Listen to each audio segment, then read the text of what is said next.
ವೀಕ್ಷಕರೇ, 2019 ಮೇ 9ನೇ ತಾರೀಕು ಈ ಅಂಜನಾ ಮನೆಗೆ ಒಂದು ಫೋನ್ ಕಾಲ್ ಬರುತ್ತೆ. ಆ ಕಡೆಯಿಂದ ಮಾತನಾಡ್ತಿದ್ದಂತ ಅಂಜನಾ ಗಂಡನ ಮನೆಯವರು ಇಲ್ಲಿ ದೊಡ್ಡ ಅನಾಹುತನೆ ನಡೆದು ಹೋಗಿದೆ, ನೀವೆಲ್ಲ ಬೇಗ ಬನ್ನಿ ಅಂತ ಹೇಳಿದ್ರು. ತಕ್ಷಣ ತಡ ಮಾಡದೆ ಈ ಅಂಜನಾ ಮನೆಯವರು ತಮ್ಮ ಬೀಗರ ಮನೆಗೆ ಹೋಗಿದ್ರು. ಅಲ್ಲಿ ತಮ್ಮ ಮಗಳ ರೂಮ್ಗೆ ಹೋದಂತ ಅಂಜನಾಳ ತಂದೆ ಒಂದು ನಿಮಿಷ ಕೂಡ ಅಲ್ಲಿ ಇರಲಾರದೆ ಹೊರಗಡೆ ಬರ್ತಾರೆ. ಏಕೆಂದ್ರೆ ಆ ಕೋಣೆಯಲ್ಲಿ ನಡೆದಂತ ಆ ಘಟನೆ ಹಾಗಿತ್ತು. ಅಲ್ಲಿ ಅವರ ಹೆತ್ತ ಮಗಳನ್ನ ಕತ್ತನ್ನ ಕತ್ತರಿಸಿ ಕೊಲ್ಲಲಾಗಿತ್ತು. ದೇಹದ ಅರ್ಧ ಭಾಗ ಕೆಳಗೆ ಬಿದ್ರೆ ಇನ್ನರ್ಧ ಭಾಗ ಬೆಡ್ ಮೇಲೆ ಇತ್ತು. ಆ ಬೆಡ್ ಮೇಲೆ ಇದ್ದಂತ ದೇಹದ ಭಾಗದಲ್ಲಿ ಆಕೆಯ ತಲೆಯೇ ಇರಲಿಲ್ಲ. ನೇಪಾಳದ ಪ್ರಸಿದ್ಧ TikTok star Anjana Lama ಮಹಾತ್ರನ್ನ ಆಕೆಯ ಪತಿಯ ಅಣ್ಣನೇ ಭೀಕರವಾಗಿ ಹತ್ಯೆ ಮಾಡಿದ್ದ. ಅದು ಸಾಮಾನ್ಯ ಕೊಲೆ ಆಗಿರಲಿಲ್ಲ. ಮನೆಯಲ್ಲಿಯೇ ಆಕೆ ತಲೆಯನ್ನ ದೇಹದಿಂದ ಬೇರ್ಪಡಿಸಿ ನಿರ್ದಯವಾಗಿ ಕೊಲ್ಲಲಾಗಿತ್ತು. ಮೊದಲಿಗೆ ಈ TikTok star Anjana Lama ಕುಟುಂಬದ ಬಗ್ಗೆ ಮಾತನಾಡುವುದಾದರೆ, ಆಕೆಯ ಮನೆಯಲ್ಲಿ ಆಕೆಯ ಅಪ್ಪ, ಅಮ್ಮ, ಇಬ್ಬರು ಕಿರಿಯ ಸಹೋದರರು, ಒಬ್ಬ ಕಿರಿಯ ಸಹೋದರ ಮತ್ತು ಅಂಜನಾ ಅವರ ಅಜ್ಜ ವಾಸ ಇದ್ರು. ಬಾಲ್ಯದಿಂದಲೂ ಕೂಡ ತುಂಬಾ ಚುರುಕಾಗಿ ಬಹಿರ್ಮುಖಿಯಾಗಿದ್ದಂತ ಅಂಜನಾ ಅಷ್ಟೇ ಜಾಣೆ ಮತ್ತು ಸುಂದರಿ ಕೂಡ ಆಗಿದ್ಲು. ಆಕೆಯನ್ನು ಓದ್ತಿರುವಾಗಲೇ ಪ್ರಜ್ವಲ್ ಮಹಾತಾ ಎಂಬಾತನನ್ನ ತನ್ನ ಸ್ನೇಹಿತರೊಬ್ಬರ ಮೂಲಕ ಅಂಜನಾ ಮೊದಲ ಸಲ ಭೇಟಿಯಾಗ್ತಾಳೆ.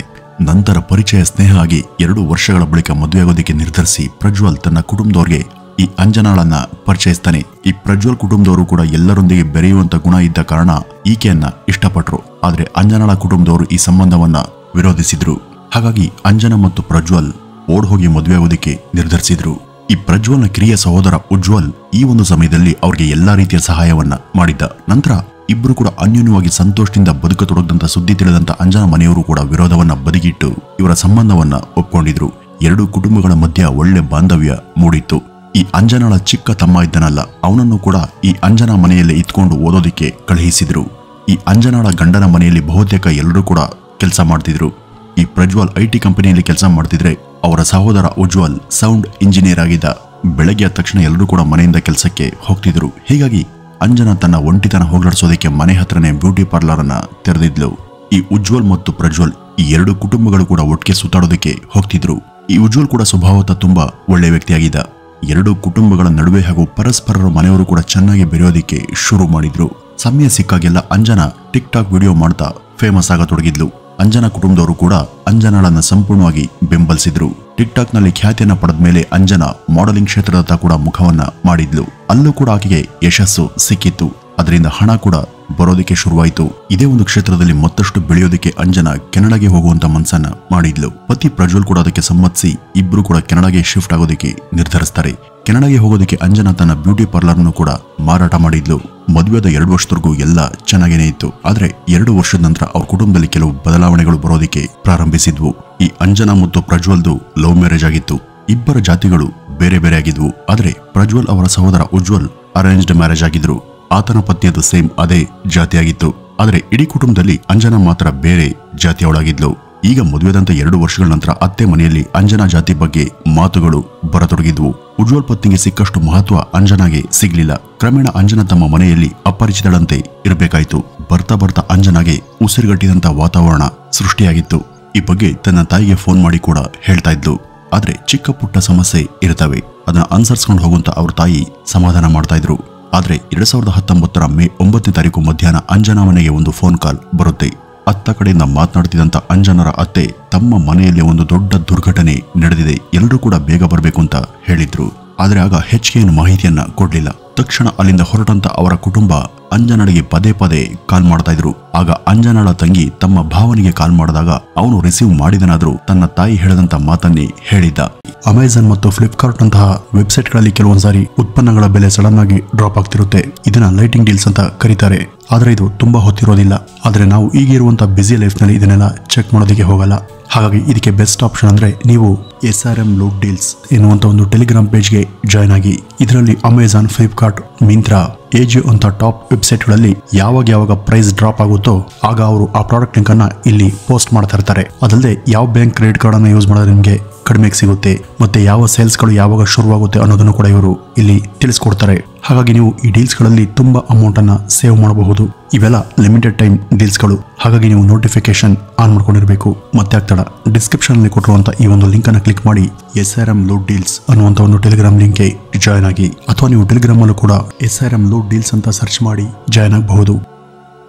ಹೀಗೆ ನಿರಂತರವಾಗಿ ಕೇಳಿದ್ರು ಕೂಡ ಅಂಜನಾಳ ಗಂಡನ ಮನೆಯವರು ಅಲ್ಲಿ ನಡೆದ ಬಗ್ಗೆ ಏನನ್ನು ಕೂಡ ಸರಿಯಾಗಿ ಹೇಳಿಲ್ಲ. ಆಗ ಅಂಜನಾಳ ತಾಯಿಗೆ ಖಂಡಿತವಾಗಿ ತಮ್ಮ ಮಗಳಿಗೆ ಏನೋ ಆಗಿದೆ ಎಂಬುದು ಖಚಿತವಾಗಿ ಗೊತ್ತಾಗತೊಡಗಿತ್ತು. ಆಗ ಅವರು ಕಾರಲ್ಲಿ ಪ್ರಜ್ಞೆ ತಪ್ಪಿದ್ರು. ಆ ದಿನ ರಸ್ತೆಯಲ್ಲಿ ಸಾಕಷ್ಟು ಟ್ರಾಫಿಕ್ ಕೂಡ ಇದ್ದಿದ್ರಿಂದ ಅವ್ರ ಮನೆ ತಲುಪುವಷ್ಟರಲ್ಲಿ ರಾತ್ರಿ 10 ಗಂಟೆ ಆಗಿತ್ತು. ಈ ಅಂಜನಾಳ ಮನೆ ಹೊರಗಡೆ ಭಾರಿ ಜನ ಸೇರಿದ್ರು. ಕೆಲವು ಪೊಲೀಸರು ಕೂಡ ಇದ್ರು. ಈ ಮೊದಲೇ ಅಲ್ಲಿದ್ದಂತ ಅಂಜನಾಳ ಕಿರಿಯ ಸಹೋದರ ಹಾಗೂ ಪ್ರಜ್ವಲ್ ಕೂಡ ಬಾಗ್ಲಲ್ಲಿ ಅಳ್ತಾ ನಿಂತಿರೋದನ್ನ ಇವರು ಗಮನಿಸಿದ್ರು. ಆಗ ಒಬ್ಬ ಪೊಲೀಸ್ ಅಧಿಕಾರಿ ಅಂಜನಾಳ ತಂದೆಯನ್ನ ಬದಿಗೆ ಕರೆದು ಅವರನ್ನ ಅಂಜನಾಳ ಬೆಡ್ರೂಮ್ಗೆ ಕರ್ಕೊಂಡು ಹೋಗ್ತಾರೆ.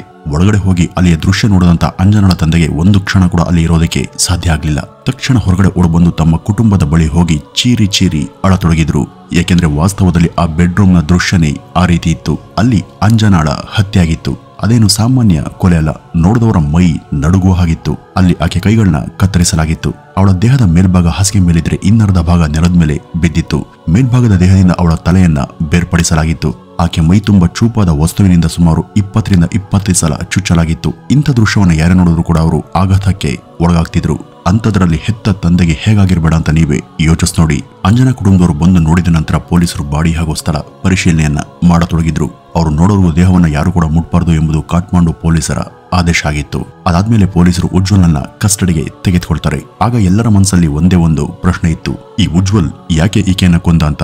ಕುಟುಂಬದವ್ರು ಮಾತ್ರ ಅಲ್ಲ, ನೆರೆಹೊರೆಯವರಿಗೂ ಕೂಡ ಪ್ರಜ್ವಲ್ ಈಕೆಯನ್ನ ಯಾಕೆ ಕೊಂದ ಎಂಬುದು ಪ್ರಶ್ನೆ ಆಗಿತ್ತು. ಏಕೆಂದ್ರೆ ಅವ್ರ ಮಧ್ಯೆ ಸಾಕಷ್ಟು ಅನ್ಯೋನ್ಯತೆ ಇತ್ತು. ಅಂಜನಾ ಅವನನ್ನ ಸ್ವಂತ ಅಣ್ಣನ ತರ ನೋಡ್ತಿದ್ಲು. ಇಬ್ರು ಮಧ್ಯೆ ಯಾವತ್ತೂ ಕೂಡ ಮನಸ್ತಾಪ ಉಂಟಾಗಿರೋದನ್ನ ಯಾರು ಕೂಡ ನೋಡಿರ್ಲಿಲ್ಲ. ಅವತ್ತು ಪ್ರಜ್ವಲ್ ಬೆಳಗ್ಗೆ ತಿಂಡಿಯನ್ನ ತಿಂದ ನಂತರ ಆಫೀಸ್ಗೆ ಹೋಗಿದ್ದ. ಅವನು ಹೋದ್ಮೇಲೆ ಅಂಜನಾ ತನ್ನ ರೂಮನ್ನ ಸೇರ್ಕೊಂಡಿದ್ಲು.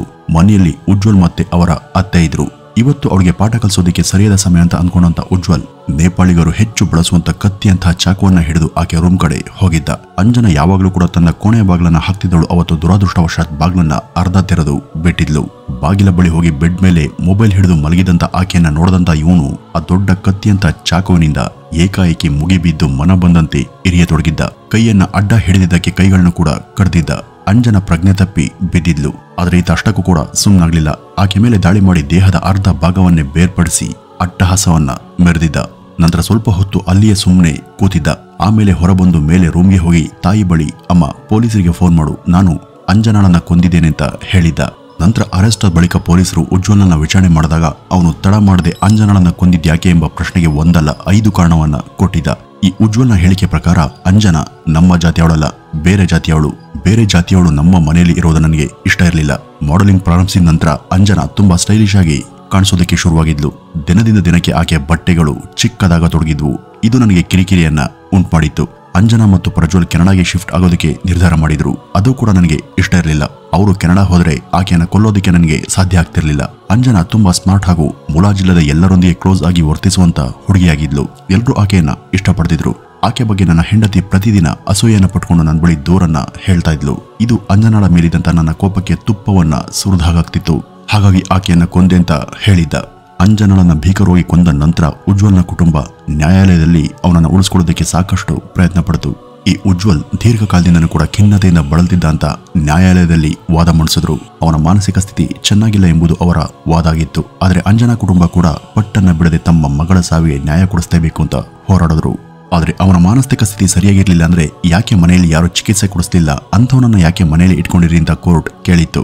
2 ವರ್ಷಗಳ ಕಾಲ ವಿಚಾರಣೆ ನಡೆಸಿ ಅವನಿಗೆ ಜೀವಾವಧಿ ಶಿಕ್ಷೆಯನ್ನ ಅಂದ್ರೆ 25 ವರ್ಷಗಳ ಜೈಲು ವಾಸದ ಶಿಕ್ಷೆಯನ್ನ ಕೊಡ್ತು. ವೀಕ್ಷಕರೇ, ಈ ಒಂದು ಕೇಸಲ್ಲಿ ನಿಜಕ್ಕೂ ಆತನಿಗೆ ಜಾತಿ ಅಡ್ಡ ಬಂತ, ಬೇರೆ ಏನಾದ್ರೂ ಕಾರಣ ಇತ್ತಾ? ಇದ್ರ ಬಗ್ಗೆ ನಿಮ್ಮ ಅನಿಸಿಕೆಗಳನ್ನ ಕಮೆಂಟ್ನ ಮೂಲಕ ತಿಳಿಸಿ ಅಂತ ಹೇಳ್ತಾ ಈ ಒಂದು ವಿಡಿಯೋವನ್ನ ಇಲ್ಲಿಗೆ ಮುಗಿಸೋಣ. ನಮಸ್ಕಾರ.